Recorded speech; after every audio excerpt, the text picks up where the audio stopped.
It's time for Sold in St. Augustine, bringing you the businesses, builders, and brokerages that drive the lifestyle and economy of St. Augustine. Now, here's your host, Wally Conway. Welcome to Sold in St. Augustine. I am your host, Wally Conway, and your thought may be, my goodness gracious, this is a new show. Hadn't heard this before. I want to give you a little thought on who we are and what we'll be doing. Each and every Thursday, we'll be joining each other, bringing you the businesses, the builders, the brokerages that make that St. Augustine lifestyle the wonderful thing it is and drive the economy. So I'll be introducing you to many different guests. Some you will know. They're popular and luminary figures in the community. Others will be new, the people behind the scenes doing the great things to make the businesses, the builders, and the brokerages in our St. Augustine lifestyle. Real honor to have our first guest on our premiere show here with us today, Bill Garrison from the Northeast Florida Builders Association. Bill and I have a long and wonderful relationship in the building and remodeling community, and his insights into what's happening in new home construction right now are priceless, and as are more important, some of the things that are on the future, both in terms of the economics of new home buying, as well as just availability. Bill Garrison, welcome to the show, my friend. Well, thank you, Wally. I'm happy to be here. Really happy to be your very first guest. It's an honor. It's always great to be together. Well, Bill, home buying, who would have thunk it just took off with COVID?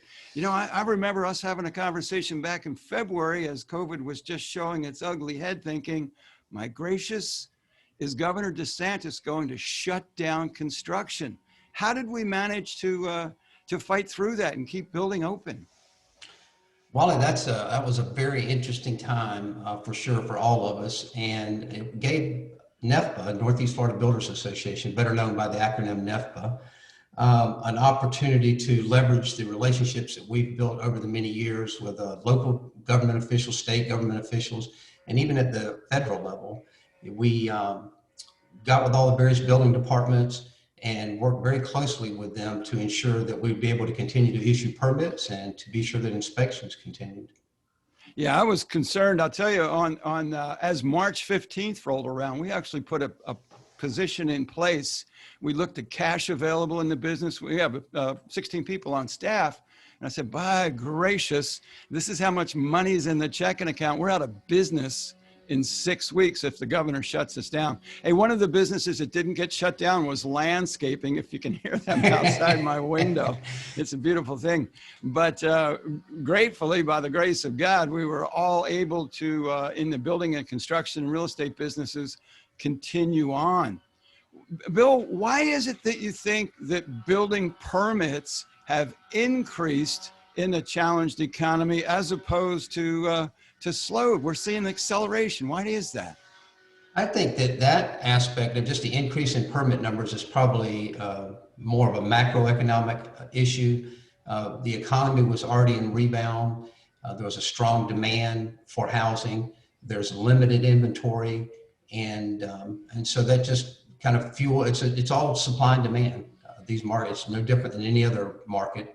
And right now there's a strong demand. Interest rates, as you know, are at record lows. If I'm not mistaken, a 30-year mortgage is at below 3%. So money is inexpensive.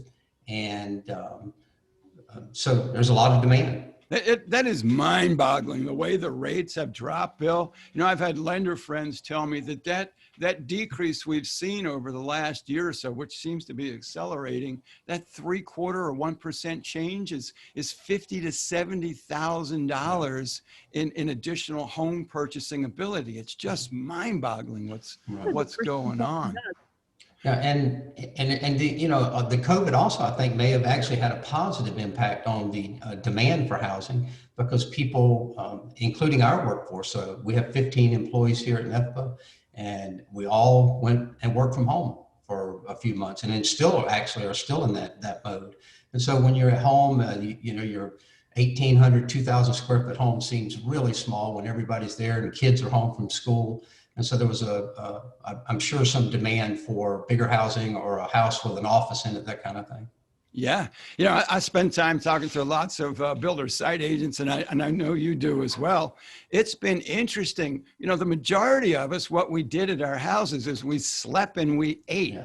And then all of a sudden finding out it was now a schoolroom, and it was also a workplace, often for, 2 or more family members, said, you know what?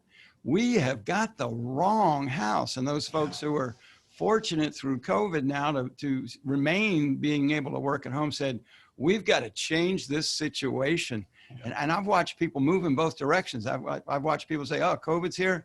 I'm going smaller, but I want a pool, or I need more. It's been fascinating, the churn that it's caused, not only in new construction, which is great for the economy, but also in resale. Each time a person gets excited about building a new home, that old one goes for sale, and that economy churn and all the good stuff is really occurring.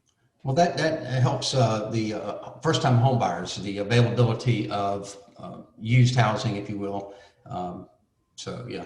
The other thing I was going to say, speaking of people working at home, I heard an interesting phrase that kind of stuck with me. It's not that people are working where they live; they now live at work, and so it's been an that interesting way time. with me.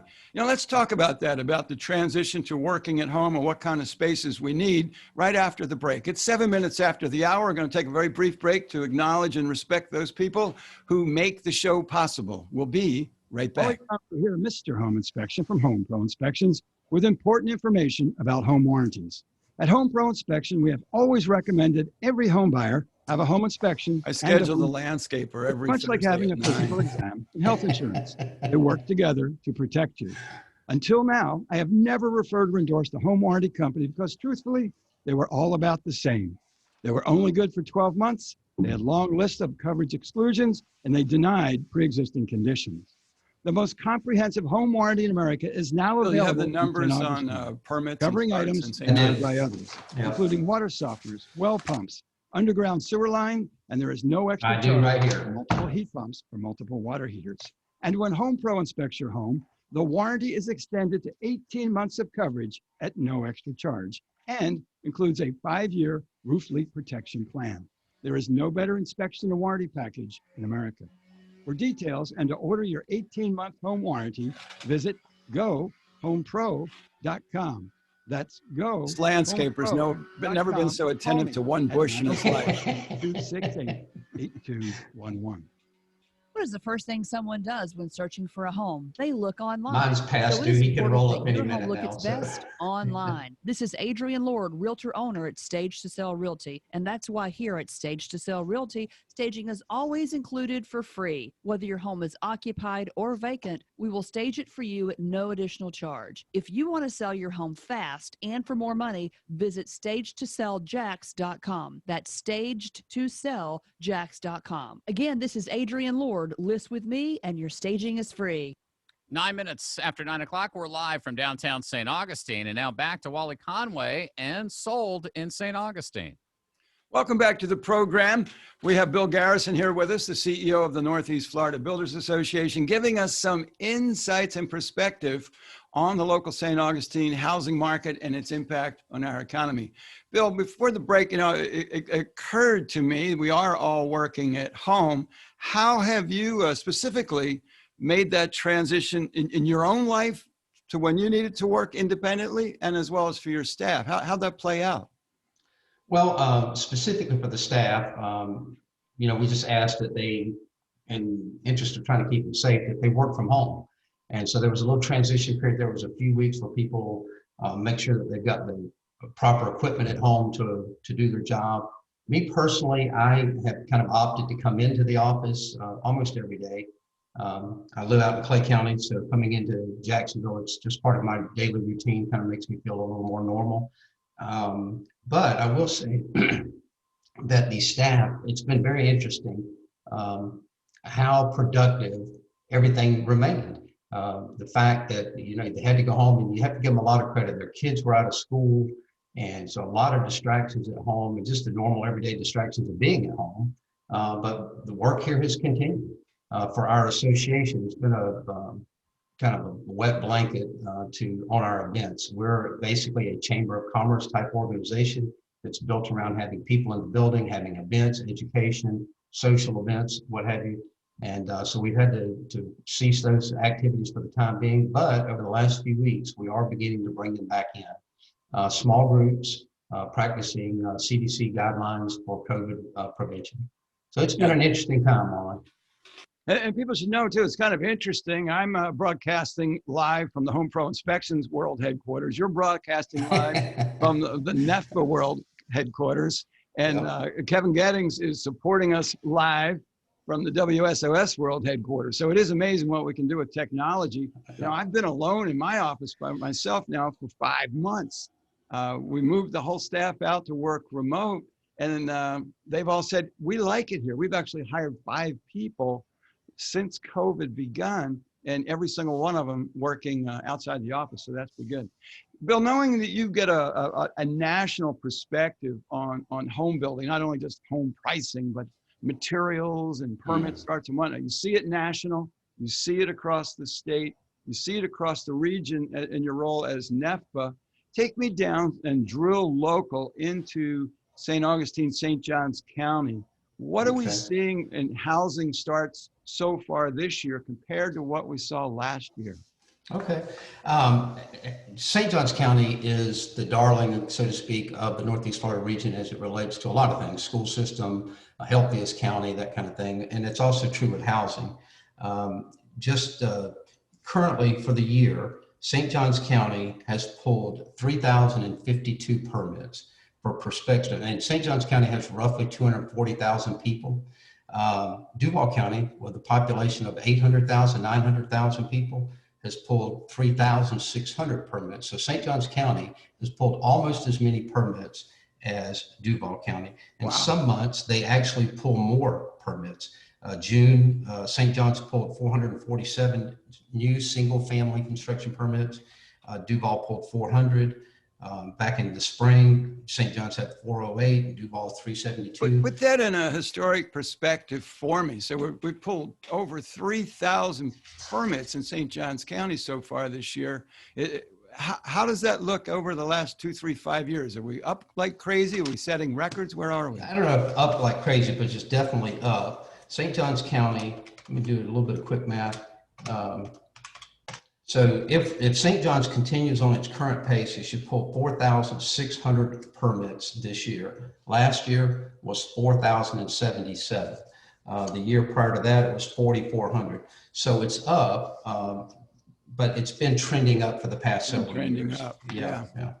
What about price-wise? What feedback do you get from the builders on are prices flat in new construction? Are they rising? Are they descending? No, prices are definitely moving up. There's a variety of reasons. Again, don't overthink these markets. It's fairly simple: supply and demand. Limited supply, according to our sister association, Northeast Florida Association of Realtors. They have a great data package available to the general public if you Google it.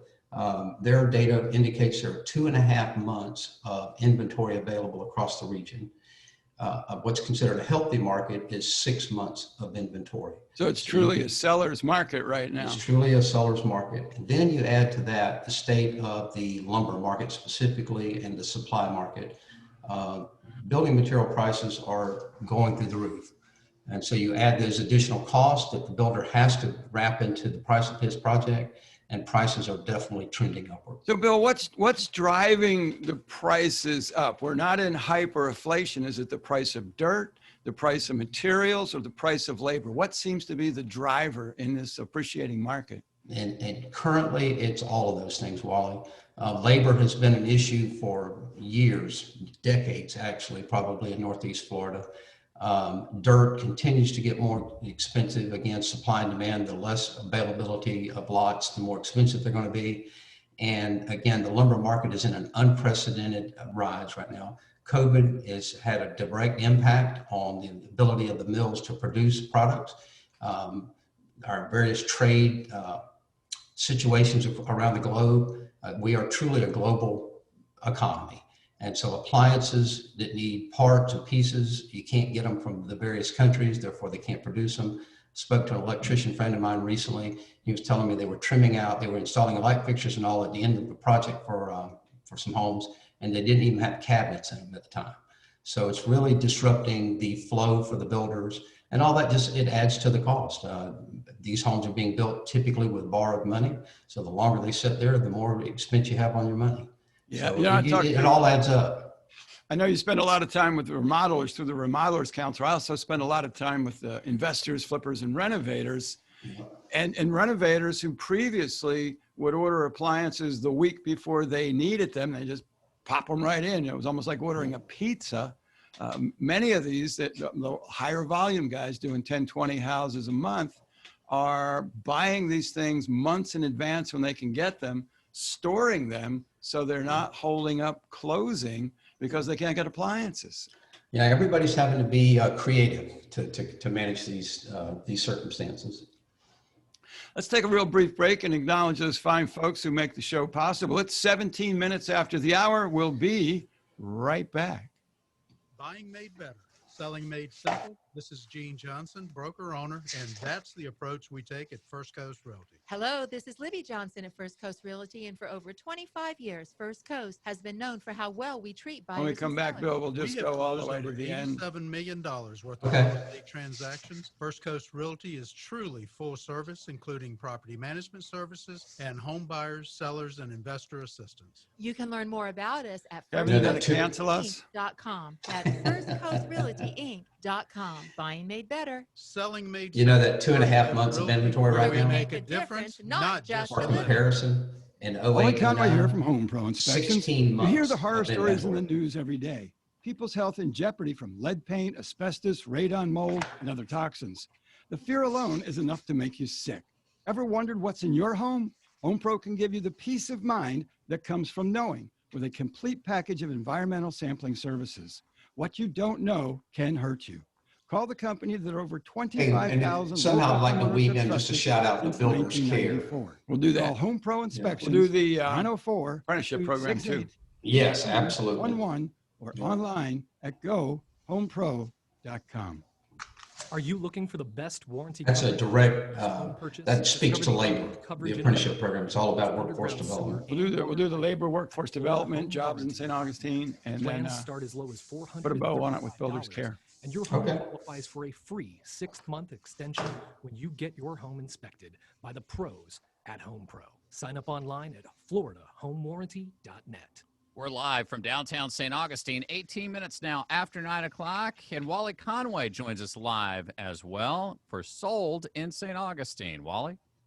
Grateful to be back. Welcome to us. For those of you just joining us, you're listening to Sold in St. Augustine. You may be thinking, I've never heard that show before. Well, I'm proud to tell you, yours are the first ears ever to hear Sold in St. Augustine. We'll be bringing every single Thursday at 9, introducing you to kind of the movers and shakers, the business owners, the entrepreneurs, the builders, the real estate brokerages in St. Augustine that make the St. Augustine lifestyle great and drive the economy. Our premier guest, for those of you just joining us, is my dear friend, Bill Garrison, CEO of the Northeast Florida Builders Association.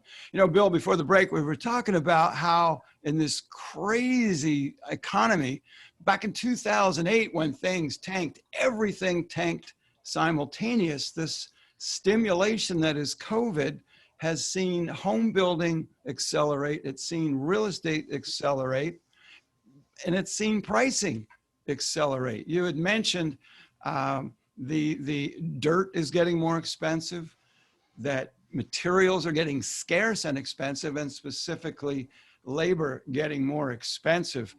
Labor has always been a challenge. When I was a young buck and you were a young buck, the world cried, go to college, which many people did. And others went into the trades and became wealthy because of it, or CEOs of NEFBA. Share with the folks who may not be aware what NEFBA is doing, the Northeast Florida Builders Association, to accelerate development of tradespeople into very, very lucrative jobs. Wally, we have probably the biggest thing we do to address labor shortage is our apprenticeship program. It's a program that was started in 1973 under very similar circumstances, a very good economy and a shortage of skilled labor. And as you said, that is an ongoing problem. And so Northeast Florida Builders Association opened an apprenticeship program. And so it's a state certified education program. The apprentices are indentured to their employer, and so the employer pays their tuition. So it's free to the apprentice, and we train in 5 trades actually: carpentry, plumbing, electrical, HVAC, and sheet metal. Bill, you mentioned that the apprentice program through NEFBA, there is no cost to that individual seeking to learn a skilled trade.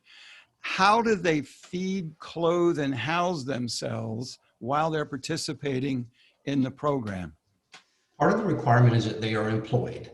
So they are actually often an employer. An electrical contractor, for example, will have a up-and-coming employee that they want to provide additional training to. And so they'll recommend that they attend, they'll send them to our program. We also get people who are unemployed who apply to the program, and then we help them find jobs.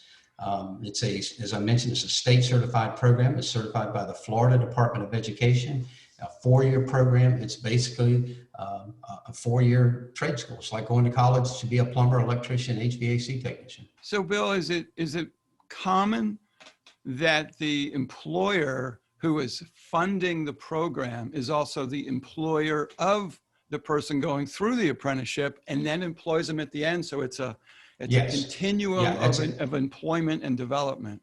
Exactly. And per our regulations for the program, the employees cannot move to other employers once they come into the program. For a particular employer, they're required to work for that employer only. So the employer can realize a stable employee for at least 4 years that he knows is receiving formal education. How long does that apprenticeship program last? 4 years. 4 years. You know what this sounds like, Bill? What? You know, I went to the U.S. Naval Academy. They funded the education. They paid me to be there, and they had that nice job waiting for me for the next 5 years after I got out. It's very, very similar. And what I love about the apprenticeship program that NEFBA is running, it completely aligns the interests. The interest of the apprentice, the interest of the employer funding, the interest of the community and the professions. Everyone is working collaboratively to create great jobs, to get buildings built, and to have full employment, not only for that employer, but the value to the community. It's got to be something you're immensely proud to be. We are very proud of it. It's a very well-run program.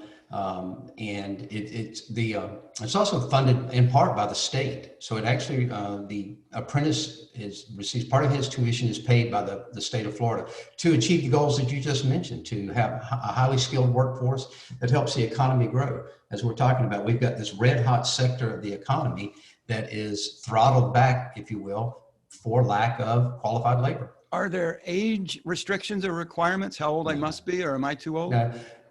And no, I don't think you're too old, Wally. The requirements are they must be a high school graduate or have a GED, and they must have and be able to prove that they have reliable transportation.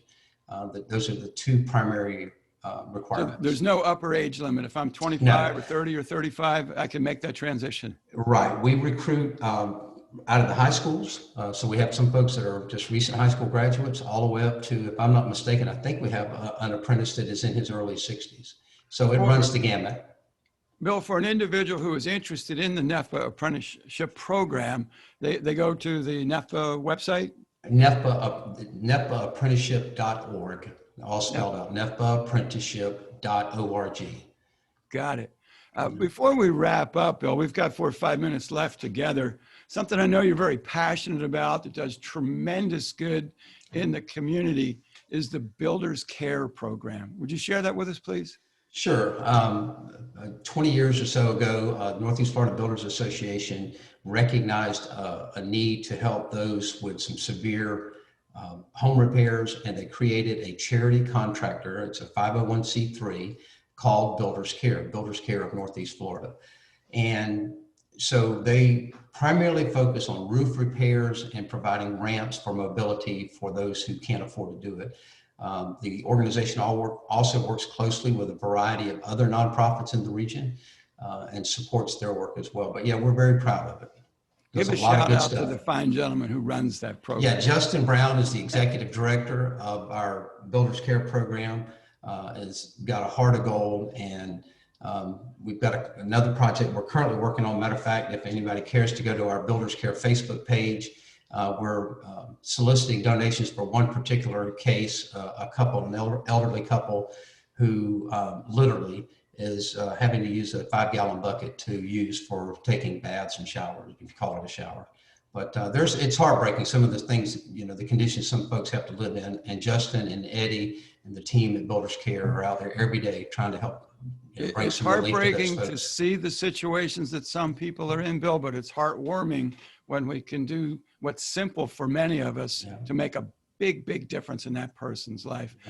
So, Bill, if someone listening is in the situation where they have a real economic challenge, a housing challenge with their roof, or their mobility has been restricted and they just need a ramp and they're not financially able to put that together, how does the person end up with help? Is there a nomination process or an application? Yeah, it starts with an initial request. The number at NEFBA is 904-725-4355. That's our main office number. Make a phone call there. We can direct it on over to Builders Care. As you can well imagine, we receive way more requests for help than we're able to actually perform.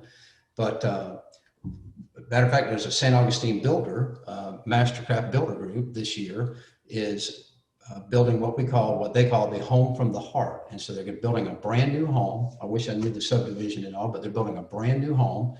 And when they sell it, they're going to donate 100% of the proceeds to Builders Care. And so big shout out to Mastercraft Builder Group for this year. Providence Homes has done it in the past. ICI Homes has done it in the past. So we have some very generous contractors in the region helping support Builders Care. Yeah, Mastercraft does amazing things in St. Augustine and beyond, quite truthfully. Right. Chris Sheehan, I'd like to have him as a guest. He's got some wonderful stories and things to share.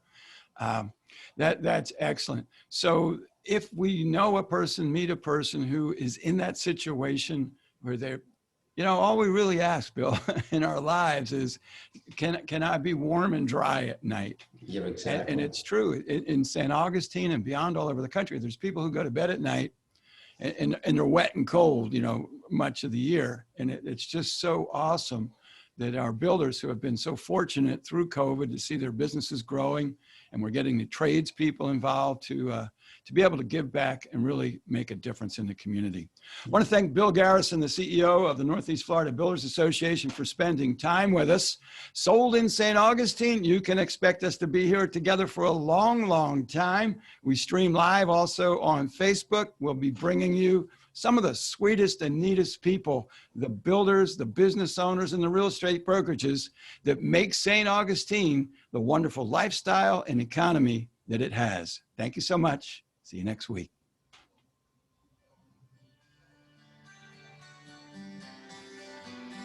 All right.